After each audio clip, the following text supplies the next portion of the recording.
ولقطات مباراة الزمالك والمصري النهارده اللي انتهت بفوز الزمالك على المصري 3 لا شيء، اللي هو اصلا انت اخر 7 مباريات على المصري كان المصري عامل عقده للزمالك.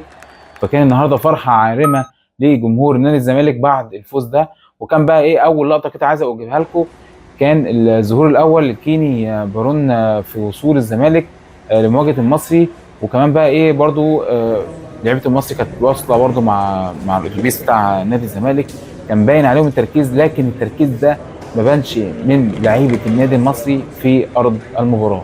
في بقى كان في من الناحيه الثانيه كده، كان في لقطه ثالثه كده، كان في حديث خاص ما بين ريفيرا داخل الملعب والمساعد بتاعه قبل المباراه. كان بيتكلم برضو، اكيد بيتكلم في اجواء الماتش.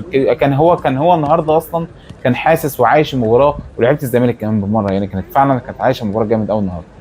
في بقى النهارده بقى ايه برضه كان كيني بارون كده بدا بقى ايه يسخن قبل المباراه. هو ما لعبش النهارده، بس هو كان نزل يسخن، كان في لقطه ليه كده النهارده هو بيسخن. وكان بقى الحماس القوي والشديد، وده الحماس اللي اتنقل من جمهور نادي الزمالك الى لعيبه نادي الزمالك على ارض الملعب. كان هتاف وركبوا الدوري ركبوا الدوري، كان هتاف قوي جدا جدا جدا.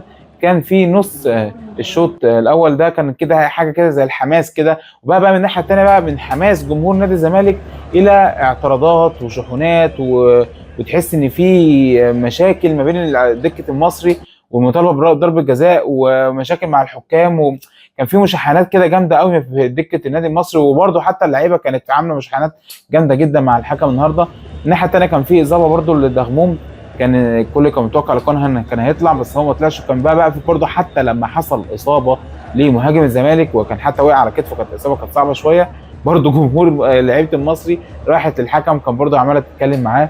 ودي كمان بقى لقطه لفرحه عدي الدباغ بهدفه الاول مع الزمالك. وكان فيه برده بقى ايه بقى رساله جميله كده من جمهور نادي الزمالك: لنمضي قدما نحو الامام، فالمجد دايما غايه الفرسان. كان اخر بقى لقطه بقى عايز اجيبها لكم، لقطه عمر جابر مع جمهور نادي الزمالك بعد هدفه في المصري، كان الهدف الثاني.